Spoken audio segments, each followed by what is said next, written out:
Güzel kristaller. Bakın şöyle yapın. Tuz. Güzel. Farklı mı tadı hocam? Yok tuz.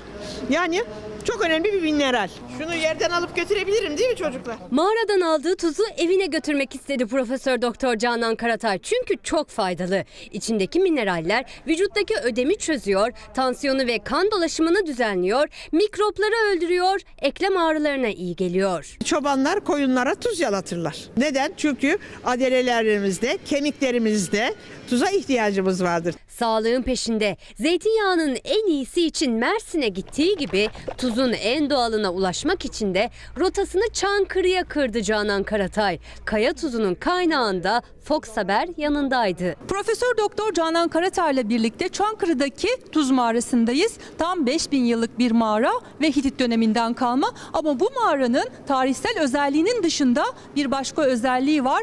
Elimde gördüğünüz tuz altın değerinde, sağlık açısından değil mi hocam? Sağlık açısından çok önemli. Başlangıçta en önemli olan kalsiyum var, potasyum var, iyot var. İyodu söylüyorum çünkü hastalar bana diyor ki kaya tuzunda iyot yok, ne yapalım? İçinde iyotla birlikte tam 84 mineral gizli kaya tuzunun. Vücuttan normal tuzdan daha kolay atılıyor. Doğaldır, dengelidir, katkı maddesi yoktur, rafine olmamıştır ve çevresel kirliliğe ulaşmamıştır. Buradaki mühendis beyler, çalışanlar herhalde hiçbir zaman hastalanmayacak çünkü tuzlanıyorlar. Yine ezber bozdu Karatay. Tuzdan uzak duran tansiyon hastalarına seslendi. Tuz yiyin ama doğal kaya tuzu yiyin dedi. Kanımızda ve hücrelerimizde tuz eksilince tansiyonumuz düşmez. Sadece odada durması bile faydalı doğal kaya tuzunun. Odadaki rutubeti alıyor, nefes açıyor. O yüzden astım hastalarına da bu mağaralara gitmeleri tavsiye ediliyor. Eğer kışın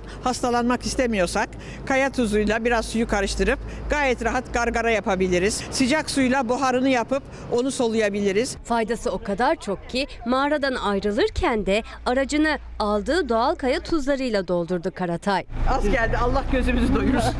Buyurun hocam.